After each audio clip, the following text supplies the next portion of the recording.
So ayan guys, so ayan nabuhol yung aming yung puno dito sa aming likod guys. Ito yun, bibidyo ko naman. Kaya naka-live ako eh.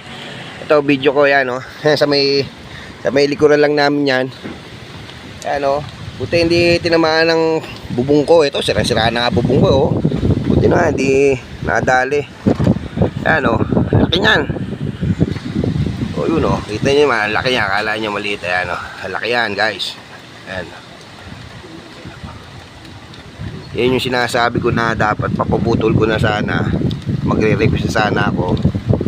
Ayan, natuluyan na nga. Tinamaan kasi ng kidlat yan kaya namatay na siya. So, ayan nga. Ayan. Bumarog na. Nabuwal na.